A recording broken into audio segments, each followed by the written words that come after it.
Hello, I'm Braden Rainey from Lab Group 10Y, and this is my Rijke Tube Lab. Introduction. A Rijke tube is a type of pulse combustor that includes a tall tube open at both ends and a heat source. Now you can't see both ends here, but there's the heat source. When the heat source is located 1/4 length from the bottom opening, resonance occurs, causing an acoustic wave and in turn a loud organ-like hum. Now I'll be playing videos later, and sadly you won't be able to hear the hum, but trust me, there was a hum. Pulse combustors are important as they allow greater heat transfer, push combustion products out of the exhaust, and increase the combustion intensity. Now for the approach. For our experiment, we utilized a Rijke tube from room G2 in the Engineering Science and Mechanics building on campus. Here you can see a larger version of the tube, full scale. As you can see the bottom and the top, there's actually a muffler on the top so it wasn't super loud. To test the resonance properties of the tube, we changed the location of the flame using the knob on the red controller seen above. Now there's a knob right there to the left and right, moves it up and down. We first started at 0 inches and then 2 inches. At both those locations we recorded the voltage versus time. We then raised the flame from the 2 inches until no more noise was heard, and then we lowered the flame until the noise was heard again. And at the top and the bottom we also recorded voltage versus time. Now here are the different photos of the different locations.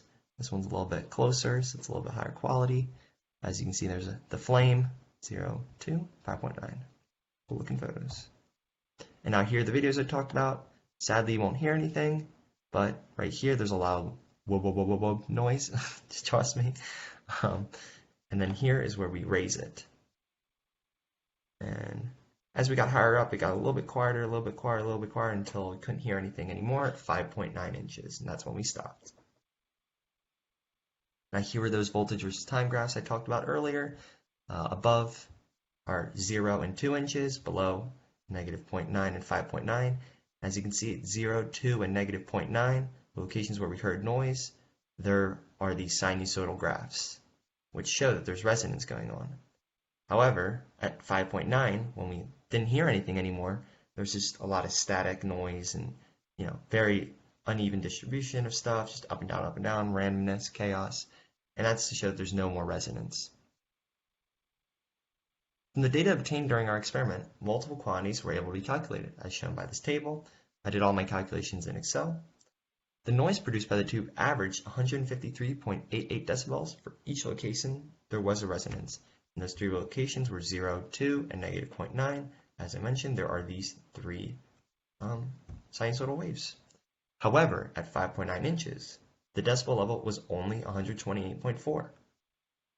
The resonance frequency of the tube was also calculated to be 94.37 inverse seconds. However, the graphs produced peak frequency values of roughly 97. So it is pretty similar, but it is a little bit off.